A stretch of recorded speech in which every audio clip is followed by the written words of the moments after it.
Hello everyone, welcome back to Resin Rainbows. Today we are going to be pouring a cutting board, and my inspiration was this DTF transfer from Temu. I know that it's not Valentine's Day, but this one looks very springy, summery, so I'm really excited to put that on there. The molds, I do believe, also came from Temu, but they may have come from Amazon. I will have to let you know later.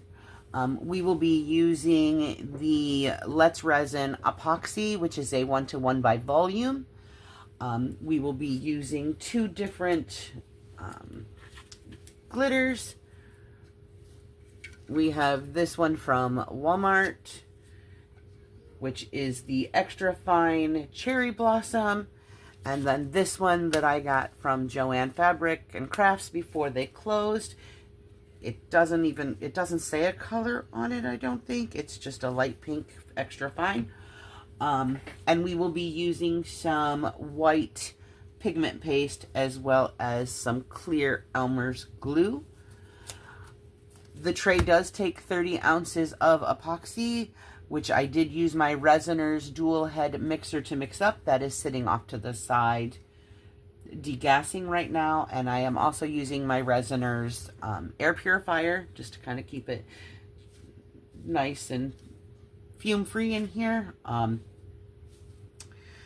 So there is some glitter in my tray here, probably from the bottles that I just picked up over it. Let me clean that real quick. All right, and so I will grab my resin and get it divided into the cups, and I will meet you back here in just a few minutes. Okay, I'm not sure what happened there. Thankfully I noticed it right away. I am mixing my glitter into 6 ounces of resin. I will be using some clear Elmer's glue. That is the Daniel Cooper hack. And since I have 6 ounces, I need 6 drops.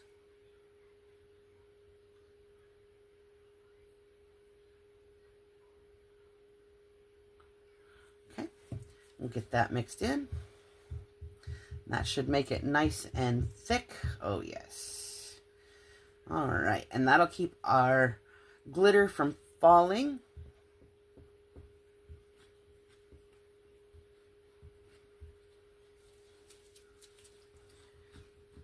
Okay. Oh, yeah. All right, now we will set this over to the side and let it debubble a little bit, degas on its own. As I said, I don't have a debubbler, so this will help it to do that. And we will move on to our next color. Here I have 8 ounces, and I am going to use the light pink. I'm going to use a pretty good amount again. There we go. I'm thinking I want to do dark pink here and light pink here. We'll do white in the center so that it all pulls. Excuse me. Get this mixed in. Nice and gentle so I don't spray glitter everywhere.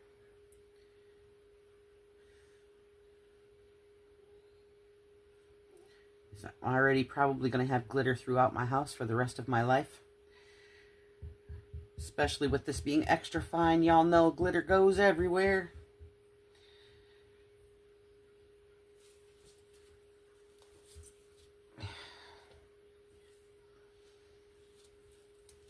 Splashed it right out of the cup.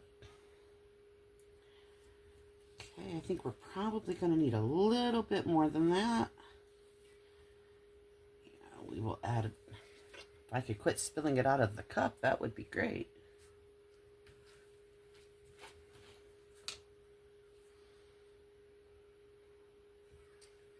But that's why we wear our gloves, in case we make a mess. And I'm good at making those messes. All right, now this one is 8 ounces just because those sides are longer. I, however, think I am still only going to use 6 drops. I don't think I'm going to need the whole 8 drops, even though it should be 1 drop per ounce. I think I'm only going to use 6. Again, this is the clear Elmer's glue. 1, 2, 3, 4, 5, and 6. There we go. Get that mixed up.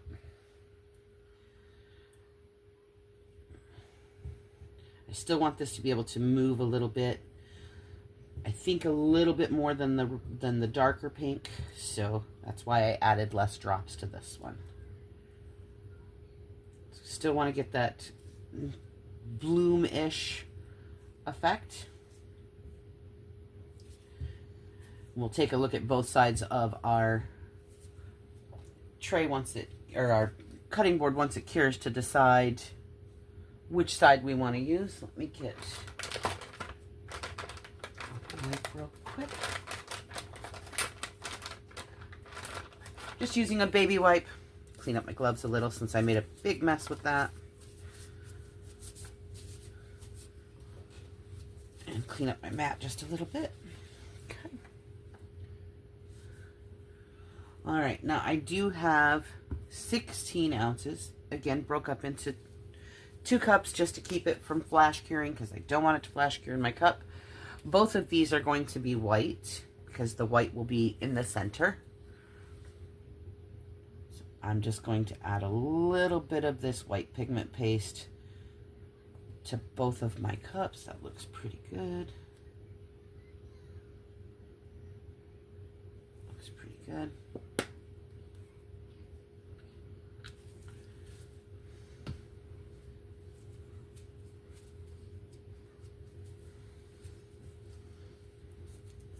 And then we will just mix that in here and we can get to pouring.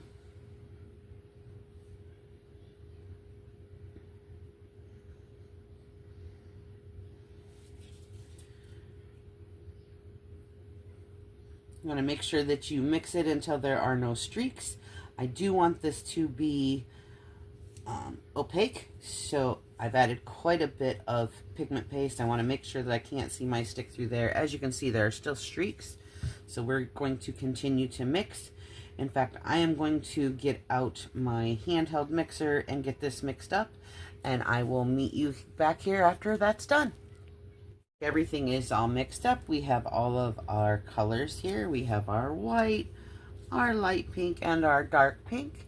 I think I'm going to start with the dark pink, and I'm going to do both of my ends here, and I'm just going to pour a real thin line to start with.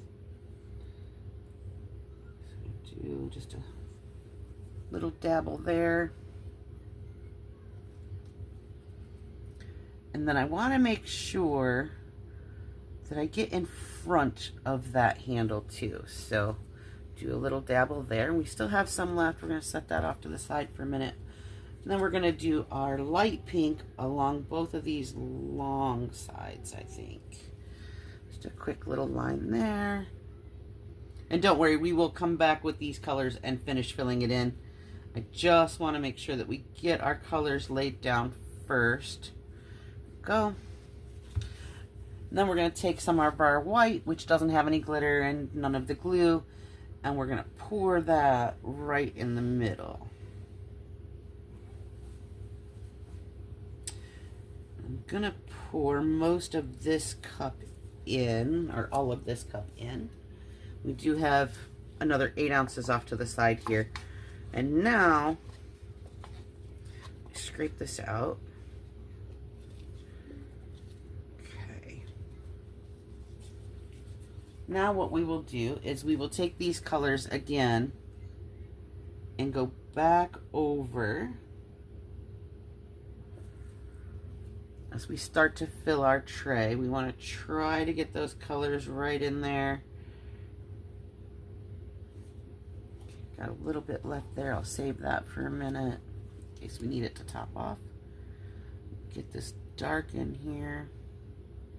And again, I'm going to do a real thin stream right here in front of this handle too, because I want this white to pull it and hopefully get some kind of a bloom, much like I did on the red, white, and blue butterfly tray. Only this will be for cutting board. And with this cutting board, what's nice is we can work it front to back, or we can work it back to front. So, and as you can see, my whites are a little bit of a different color. That's not going to matter. We're going to swirl them here in a minute. I think that's going to be just about enough. I have domed it. I don't dare go any higher, so I don't really want it to get in here. In fact, I'm going to be cleaning that up. And I don't want it to overflow the edge. So now I'm just going to take my little silicone tool here. I'm going to just kind of mix up my white a little bit since they weren't exactly the same. That is mixing a little bit of that pink in too. Okay. And then I am going to take my baby wipe and wipe that off. And then I just want to blend a little bit where these glitters are meeting. To kind of give it a little bit of a start here to kiss and merge and be all pretty. May even just do a little bit here along the edges just to kind of see what happens. All right, now we will leave this to cure. And then we will come back tomorrow and add our decal and our top coat. So I will see you all then. Hey everybody, welcome back. Let me readjust you here just a tad. All right, we have 2 cutting boards. One that I poured and decaled earlier. This is the one that we did on camera. I am going to show you how to put the decal on. You can't really see it, but I've made a boo-boo down here in the corner. I kind of bumped it while it was still curing. It wasn't quite cured all the way, but we will fix that with our clear coat. My silicone is over here degassing. So we are going to quick put this decal on. And I like to protect my piece. So here's how I do it. I don't know if it's right, wrong. It's just the way I do it. Anyway, I put the decal on. I have my Cricut heat press heating up. Now, this is a silicone mat, so they are made to take somewhat higher temperatures. I have my Cricut at 365 for 60 seconds. That being said, I'm going to press about 4 times for 15 seconds each and then let it cool. And I am adding a bit of pressure. And I'll let that count down so I can see. And as you can see, it immediately kind of starts to warp the silicone mat. Don't worry, that will go back. And then I'll move it here. We're just trying to make sure we get all those edges. I did leave this in the mold just because it is softening up the resin and we don't want it to be too soft and then out of shape. So leaving it in the mold to me helps. Plus with the boo-boo that I did to the corners, it'll help when we do the clear coat here in a minute to fill those back in the way that they should be. So, and I figured we would top coat this other one at the same time just because it's gotten its decal but not its top coat yet. And they're both going to be done in clear with a little bit of the Unicorn Art crushed crystal. So figured we would just do those at the same time. All right, and that says that it is done. And as you can see, it did discolor my mat a little bit, but that will, once that cools, my mat will be good to go.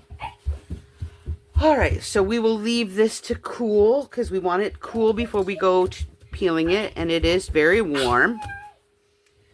Turn off our press. We should be good there. All right, and I am going to, I don't know if you, I have my resin here. Got a couple of bubbles in there, but we're not going to worry about that just yet. I'm going to throw in a little bit, just a teeny tiny bit of the crushed crystal. Here, let me move this one. I can put it back when we're ready to do it. So we will take this and we'll get, we don't want to use too much because it will definitely take over. I have mixed up 8 ounces. I'm not sure if we'll need all of that or not. I'm going to start off with just that little bit there and see what that does, because we don't want it to take over. We just want a little sparkle. So let's see if we need any more. Just want that little bit of sparkle. So mix that right in there. Oh yeah, perfect amount of sparkle. All right. Okay. Like I said, we are going to top coat both. Feels like it might be cooling off a little bit. So we're getting, see if everything's stuck down.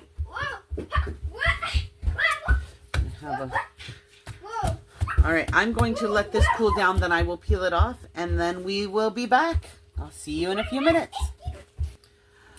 All right, that is cooled off, and we have gotten the transfer here. So now we are just going to pour our resin to top coat.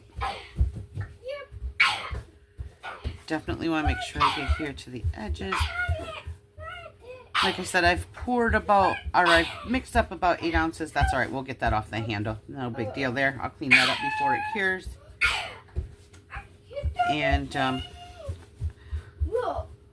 don't think we'll need the whole 4 for this, but we might. It's a pretty big surface area here. Once we have this one done, I will top coat the one next to it too, and then I'll leave them both here to cure, and we will come back after they're done and we'll demold this one. And there we go. All right, we've got about 4 ounces on there. So now all I'm doing is just taking it to the edges. Excuse me.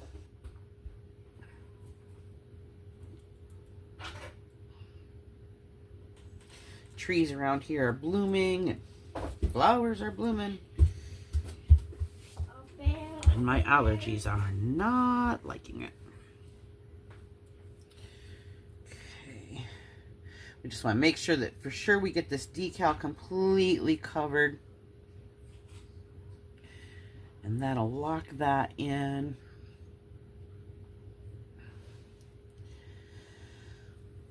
Okay.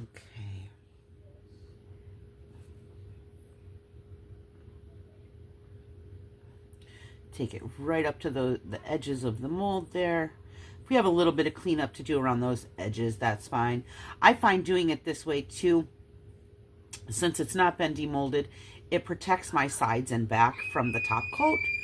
So just a little something I like to do. Not everybody does it that way. I know some people use tape. Some people are really good and can do it without tape. I just like to make sure that I don't have it running over the sides and onto the back. So for me, this is just easier. There's no right or wrong way to do it, however works for you. So we'll get this top coat done.